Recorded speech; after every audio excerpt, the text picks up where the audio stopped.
You begin at the bottom, where empire feels less like destiny and more like mud. Before you ever wear authority, before you ever command a line or sign an order, you are a body in a queue, another conscript pulled into the appetite of France, a village son, a clerk, a miller's apprentice, a boy who knew the sound of church bells better than cannon. Then the paper arrives. The summons carries the state seal, and suddenly your life is no longer measured by harvests or market days, but by marches, rations, and how long a man can remain standing after his feet begin to bleed. This is the first lie of military glory, that it begins with courage. It does not. It begins with surrender of time, of name, of comfort, of the right to decide where your body will go tomorrow. At first, Napoleon's army is not a legend to you. It is wool that scratches your neck, leather hardened by rain, a musket that feels longer than your future. You are taught to load by motion, not thought. Tear cartridge, prime, raise fire. Again, faster, until the drill is meant to erase hesitation itself. There is no romance in the yard. Only repetition. Only the bark of instruction. Only the slow conversion of civilians into parts. And yet, even here, at the lowest edge of the machine, ambition appears. You see veterans in faded coats and men with chevrons on their sleeves. Corporals who no longer carry themselves like the lost. Sergeants whose voices cut through the noise. Officers on horseback, dry while the rest of you drown in sleet. You begin to understand the second lie, that rank is only honor. Rank is insulation. A little more food, sometimes. A better horse, perhaps. A tent spot less exposed to the wind. The power to shout instead of being shouted at. In an army that consumes men by the tens of thousands, even a small elevation can feel like escape, so you learn quickly. As a private, your world is simple in theory and brutal in practice. Stand where you are told. March where you are pointed. Fire when ordered. Hold when every instinct tells you to run. Your business is weight, musket, pack, blanket, cartridge box, wet cloth, stale bread gone hard in your bag. Your business is distance, 20 miles, then 30, then more. On roads churned to black soup by artillery wheels.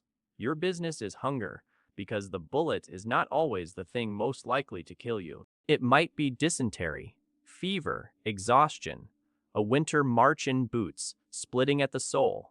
Outsiders think the private soldier's life is all battle. It is mostly waiting, waiting to march, waiting to eat, waiting for orders that arrive late or not at all, waiting beside men whose names you learn just in time to watch them disappear. Then, in a few sudden minutes, all that waiting is paid for in noise.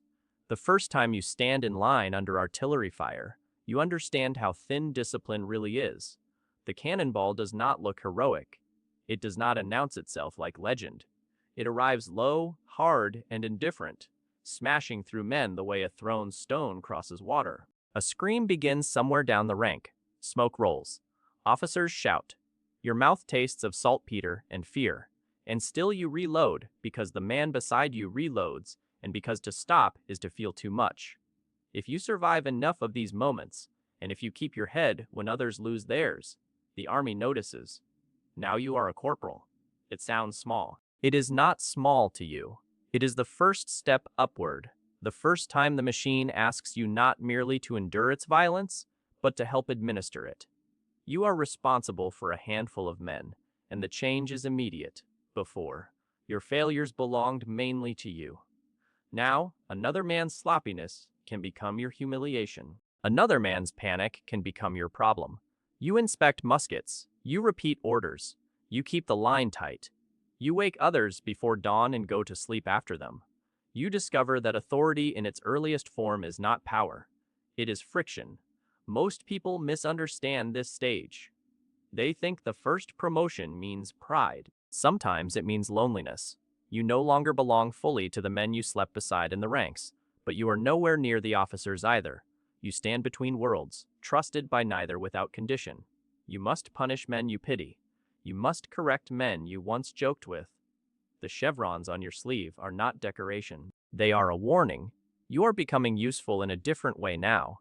Then comes the sergeant's rank, and with it, the real architecture of the army begins to reveal itself. Sergeants are the army's memory. Officers may command it, emperors may glorify it, but sergeants make it function. You know the roster, the absent, the sick, the drunk, the dead not yet struck from the books. You know which recruit will break under pressure and which one only looks weak until the shooting starts. You know how to get a fire lit in rain, how to force a file closed when men instinctively widen under bombardment, how to keep discipline alive when everyone is exhausted enough to hate the sound of another command. This is where ambition deepens into habit. You no longer dream only of survival. You dream of commission. Not because you have become vain, though vanity always shadows rank, but because you have seen enough to know that life in the lower tiers of Napoleon's army is measured in replacement. Men are expended sergeants too, in the end. If you are to rise, you must do it while there is still enough of yourself left to climb. And there is momentum now. Napoleon's empire is still ascending. Victories pile up like thunderheads. Italy, Austria, Prussia. The maps change, and with every campaign the army grows more confident, more efficient, more dangerous. To be in the Grande Arme during its height is to feel history moving beneath your boots. Roads fill with columns. Eagles gleam above regiments. Drums beat through fog at dawn. You begin to believe that this system, however, cruel, rewards ability, that if you are hard enough, disciplined enough, willing enough, it will carry you upward. Then one day, a lieutenant falls, a horse shot under him, a round through the throat, a body lifted from the field before the blood fully darkens. There is a vacancy. Someone notices your service record. Someone remembers your steadiness. Perhaps you can read well. Perhaps you write a clear hand. Perhaps you have simply survived longer than the men who stood ahead of you, and so you become an officer. This is the true ascent, not the corporal's stripes, not the sergeant's authority. A commission changes the texture of your existence. Your sword is no longer symbolic. Your responsibilities widen abruptly. You are expected to understand terrain, timing, formations, supply, morale, and the psychology of fear. You must not only face death, you must direct other men toward it with enough clarity that they obey. What changes at this height is not comfort alone, though there is more of that. Better quarters when available. A servant, if fortune smiles. A horse to spare your feet. What changes is perspective. You see the battle less as a storm and more as an arrangement. Lines, reserves, flanking ground, roads, rivers, the timing of guns. You begin to understand why men die where they do. Not always because they were unlucky, but because someone above them needed a village held for 20 more minutes.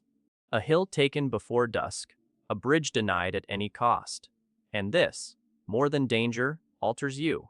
As a lieutenant, then a captain, you learn to speak calmly in moments that should unmake the voice. You watch your company's faces before an engagement and read what they do not say. You know who has written home the night before. You know who has stopped mentioning home entirely. When the order comes, you must sound certain, even when certainty does not exist. This is the peak of the arc, though you do not know it yet. Because now the army works through you. Your men move when you gesture. Drums translate your will. Couriers carry your decisions. You stand in that strange and intoxicating place where competence begins to resemble power. In battle, your line advances through smoke with bayonets fixed, and for a moment you understand why empires seduce talented men. Not because they make life easy, because they make life feel consequential. At the height of Napoleon's power, rank can feel like a ladder built into history itself. A captain may dream of becoming major, a major of colonel, a colonel of general, and under Napoleon, these dreams are not entirely delusional. The regime has a brutal merit to it. Birth still matters, connections still matter, but battlefield ability matters too. Men rise who would have rotted unnoticed under older systems. There is real electricity in that. The empire tells you that talent can ascend. Sometimes it is even true, but peaks are deceptive because they hide the damage required to maintain them. By the time you command at higher levels, the victories have changed flavor. Early triumphs feel sharp and clean in memory. Later ones feel expensive. The army is still winning, but the machine is straining. Replacements are younger, marches grow longer. Supply lines stretch until they begin to fray. Horses collapse. Veterans limp through camp with old wounds reopening in new weather. Faces you once knew across years of campaigns are gone, replaced by boys whose uniforms still hang wrong on their shoulders. If you reach the rank of major or chef de bataillon, the war is no longer a sequence of charges and heroic moments. It is administration under pressure, ammunition counts, bread shortages, sickness spreading through crowded quarters. The question of whether your battalion can still be called effective when half its veterans are buried in countries most French peasants could not find on a map. You spend more time with paper now, and paper can be more terrible than battle. Numbers of dead, numbers fit for duty, numbers missing, numbers that decide whether more men are thrown into the breach tomorrow. This is what outsiders rarely understand about power in war. It does not remove the horror, it increases your intimacy with it. As a colonel, your regiment is both weapon and burden. Its reputation matters. Its eagle matters. Its cohesion matters. Men cheer when they see you if you are loved, stiffen if you are feared, and either way they are looking to you for something no rank can truly provide. Assurance that their suffering belongs to a plan worthy of it. Sometimes you can almost believe that it does. Then comes the long turning. Spain bleeds the empire in 1,000 cuts. The peninsula teaches a different kind of exhaustion, one made of ambushes, scorched ground, villages that offer no welcome, roads where every ridge might hide a rifleman. Glory does not vanish there. It becomes meaner, dirtier. Less trumpet, more attrition. Even victory tastes stale. And after that, Russia. If the rise of Napoleon's army is made of motion, the decay begins in stillness. Frost on buttons, frost on beards, frost stiffening the cloth around wounds. Horses breaking through ice, gun carriages abandoned, men crouched around pitiful fires, burning furniture, icons, anything that catches. In that landscape, rank starts to lose its costume. A general can freeze. A colonel can starve. A captain can watch his authority dissolve because starving men do not always obey in the old way. You thought command meant control. Russia teaches you that command sometimes means counting the rate of collapse. The marches become nightmares measured in bodies by the roadside. Private or officer, it scarcely matters when the cold enters the bones. Men fall out of column and do not rise. Others strip the dead without ceremony because leather, fur, and dry cloth are now worth more than dignity. The grand machine that once seemed invincible is reduced to fragments moving west through smoke and snow. Dragging cannon with too few horses, carrying eagles over units that no longer resemble regiments. If you are still alive, still wearing rank, this is the phase where decay becomes personal. Your promotions no longer feel like ascent. They feel like inheritance from the dead.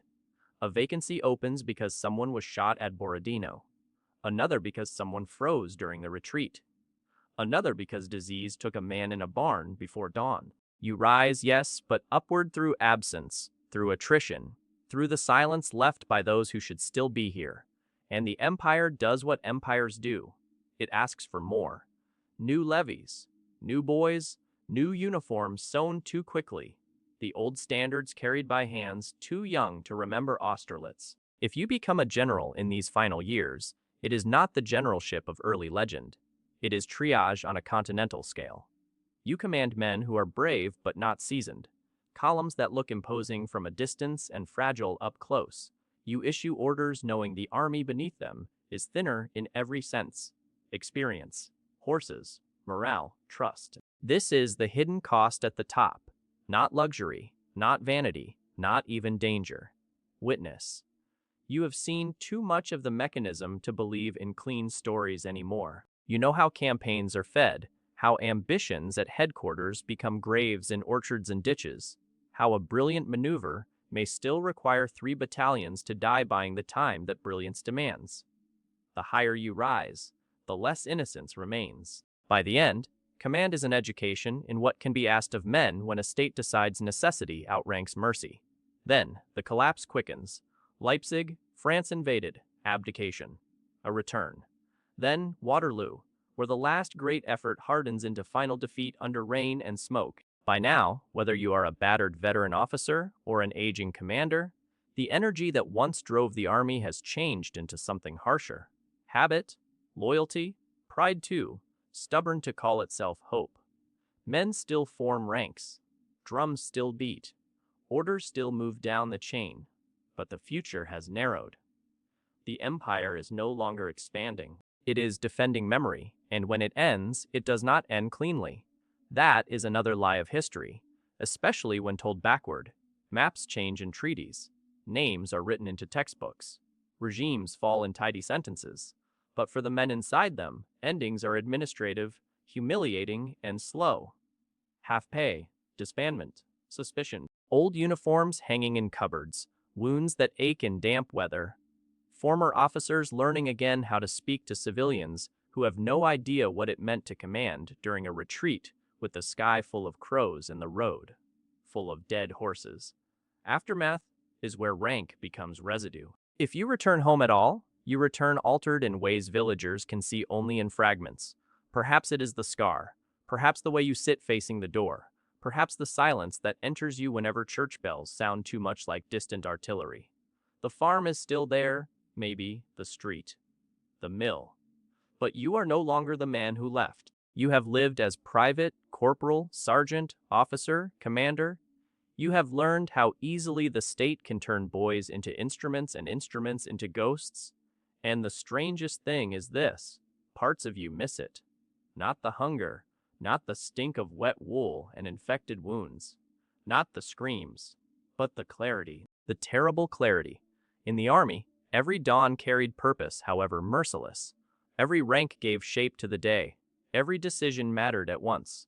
Civilian life returns you to freedom, and freedom can feel thinner than command when command has been your weather for years. So you keep relics: a tarnished button, a campaign medal, a saber nicked near the guard, a shako plate wrapped in cloth, not because they are beautiful, though some are, because they prove the life happened, that you passed through the furnace of the empire and came back with your name mostly intact. Mostly, because no one lives as every rank in Napoleon's army without paying for each step. At the bottom, you pay in body. In the middle, you pay in loyalty. Near the top, you pay in conscience. And at the end, when the banners are folded and the eagles lowered, you discover the final price. You pay in permanence. The army leaves marks that do not retire. The dead remain numbered inside you. The commands remain stored in the throat. Even in old age, some mornings you wake before dawn with the old certainty that someone will soon beat the drum and order you onto the road. That is the full journey. Not rise alone, but rise into burden, peak into strain, decay into memory. The empire promised greatness and for a time delivered something close enough to be mistaken for it. But when the smoke clears, greatness looks less like triumph than accumulation. Scars, names, distances, marched, winters endured, men lost under your orders, and in the end, history remembers the emperor first. But the empire was carried by people like you, by backs bent under packs, by sergeants counting survivors, by captains holding lines they knew could not hold forever, by colonels inheriting regiments already half gone, by generals staring at maps while the world beneath the ink came apart. So if you listen closely to the legend of Napoleon's army, beneath the drums and the brass and the language of glory, you hear something else. Boots in mud, a ramrod striking home, the cough of black powder in cold air, and a man, older now, standing very still in a quiet room, remembering every rank he climbed and every piece of himself he had to leave behind to do it.